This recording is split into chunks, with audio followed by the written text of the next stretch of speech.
So hello guys, welcome to my YouTube channel. My name is Gautam Chaudhary and my channel name is Let's Learn.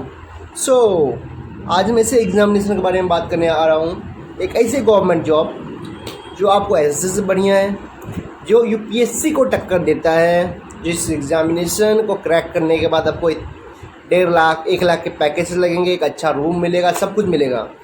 सो मैं RBI grade B के बारे में बात करूँगा। जो RBI आप जानती हो, reserve bank of India, bankers bank, सारे बैंक जिसको मनी प्रोवाइड करता है, जो हमारे देश में मनी प्रिंट करता है, दैट इज़ आरबीआई। और उसमें अगर आपको जॉब लग गया, समझ ही सकते हैं क्या पैकेजेस होंगे, क्या रेपुटेशन होगा। तो आज मैं उसके बारे में डिटेल्स में वीडियो बनाऊंगा और बताऊंगा कि क्या एलिजिबिलिटी है, क्या फॉर्म फीस है, मीन्स क्या क्या सिलेबस वगैरह है, क्या प्रोसीजर है। तो चलिए वीडियो शुरू करते हैं।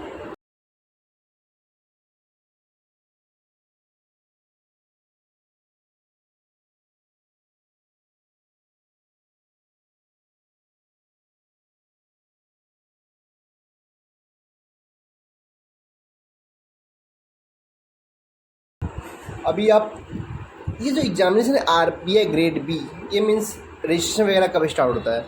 तो यूजुअली मई जून के मंथ में रजिस्ट्रेशन स्टार्ट होता है, अगस्त सितंबर में इसका पेपर होता है। So first of all paper तो हो गया। नाउ आफ्टर डैट पहले एलिजिबिलिटी क्या है? पेपर तो होगा ही, बट अगर आप एलिजिबल नहीं हैं तो आप कैसे एग्ज़ाम में देंगे? तो one of the misconception that every people had कि मैं ग्रेजुएशन में मिनिमम जनरल वाले को 50% चाहिए रहता है और मेरा हो जाएगा 50% है, बट ऐसा है नहीं। आई थिंक सिर्फ यही एग्जामिनेशन है जहाँ पे ग्रेजुएशन में 50% आपके रहेंगे तो आप एलिजिबल ही नहीं है। द रीज़न इज़ डैट कि ग्रेजुएशन में आपके 60% से ज़्यादा मार्क्स रहने चाहिए ये एग्जामिनेशन में बैठने के लिए। ओके, तो एक थोड़ा सा बोलूँगा ज़्यादा हो गया 60%। बहुत मोस्ट ऑफ द पीपल शायद होते ही नहीं 60%, बिकॉज ग्रेजुएशन में वो सीरियस लेते नहीं है। सो ये एक हो गया कैंडिडेट का। आफ्टर डैट यहाँ पे एज की भी लिमिट है, और एज की लिमिट ये है कि अगर आपका एज 21 और 30 के बीच में आता है तो ही आप एग्ज़ाम के लिए एलिजिबल हैं। सो ये एलिजिबिलिटी की बात हो गई। अगर बट ये रिजर्वेशन वगैरह के लिए अलग मामला है, बिकॉज जिनको रिलैक्सन मिलते हैं इस सब वगैरह में, मार्क्स वगैरह, एज वगैरह में। So apart from the eligibility, now what things that we required to get in the RBI grade B is that you have to crack the examination। इसके 3 फेज होते हैं एग्जामिनेशन के, phase 1, phase 2, last phase that is interview. I think IAS में भी interview वगैरह होता है और इसमें भी इंटरव्यू होता है, आपको इंटरव्यू भी क्रैक करना पड़ेगा। तो फेज 1 जो रहता है उसको हम लोग प्री बोलते हैं, और इसका जो फेज 2 होता है मेंस होता है। तो फेज 1 में मोस्टली जो क्वेश्चन रहते हैं ऑब्जेक्टिव रहता है, और बट फेज 2 में जो रहता है वो रहता है ऑब्जेक्टिव 50%, फेज 1 डिस्क्रिप्टिव रहता है। एंड इंटरव्यू प्रोसेस आपको तो मालूम ही होगा किस तरह से होता है। सो इसमें जो फेज 1 है उसमें किस सिलेबस वगैरह क्या है उसका।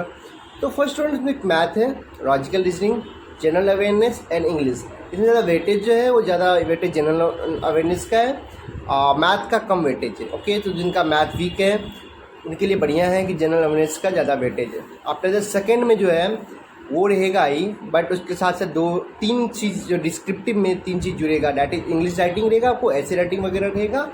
आफ्टर डैट आपको इकोनॉमिक्स का भी क्वेश्चंस आएंगे, उसके बाद अकाउंट्स का भी क्वेश्चन आएंगे, मैनेजमेंट के क्वेश्चन भी आते हैं। तो ये है सेकेंड रहता है जो डिस्क्रिप्टिव में भी होगा और ऑब्जेक्टिव के भी क्वेश्चन रहेंगे। फिर आफ्टर डैट इंटरव्यू रहेगा। ओके, सो मैं आपको बता दूँ कि जो आप फेज 2 में अगर आप इंटर करते हैं तो फेज 1 के मार्क्स का वैल्यू नहीं देता, जस्ट वो एलिमिनेशन के लिए रहता है। कैंडिडेट जो आते हैं उनको एलिमिनेट करने के लिए रहता है। सो फॉर्म फीस क्या है? बहुत सारे एग्जामिनेशन के फॉर्म फीस 100 रुपीज़ रहता है, बट इसके फॉर्म फीस ज़्यादा है। 850 है फॉर्म फीस इसका जनरल के लिए, ईडब्ल्यूएस के लिए और ओबीसी के लिए। बाकी एससी एसटी वगैरह के लिए 100 रुपीज़ है, तो उनको यहाँ पे भी फ़ायदा तो मिलता ही है डेफिनेटली। उसके बाद मोस्ट इम्पॉर्टेंट, सैलरी कितना मिलता है? सो बेसिक पे अराउंड 56-57,000 के अराउंड है, बट टोटल जो ग्रोस पे है वो अराउंड 1,20,000 के अराउंड है। मीन्स 1,20,000 आपको शायद आईएएस में भी 1 लाख ही है, और बाकी गवर्नमेंट जॉब में इतना नहीं है जितना entry level salary RBI grade B को मिलता है। बहुत टफ एग्ज़ाम रहता है, कैंडिडेट भी ज़्यादा है और वैकेंसी कम है। You can say that demand ज़्यादा है और सप्लाई कम है। सो कितनी वैकेंसीज प्रोवाइड करता है RBI grade B? So usually हर ईयर 200 से 300 वैकेंसी रहता है आरबीआई ग्रेड बी का, और नंबर ऑफ एप्लीकेंट जो रहते हैं वो 1 लाख के प्लस रहता है। सो यू कैन अंडरस्टैंड कि कितने सीट्स पर पर्सन मिल सकता है, यू कैन डिवाइड कर सकते हैं आप।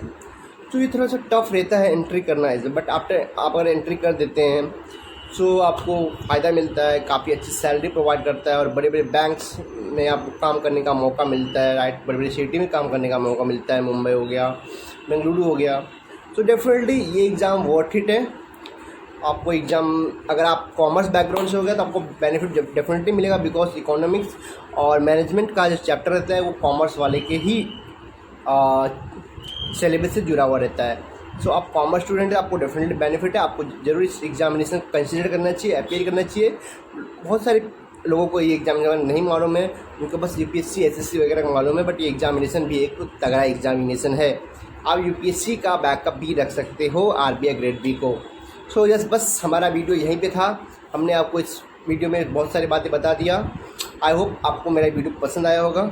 हमारे चैनल को सब्सक्राइब करें, हमारे वीडियो को लाइक करें और नोटिफिकेशन का बटन ज़रूर दबाएं, क्योंकि ऐसे ही नई नई वीडियोस आपको आते रहेंगे। तो चलिए।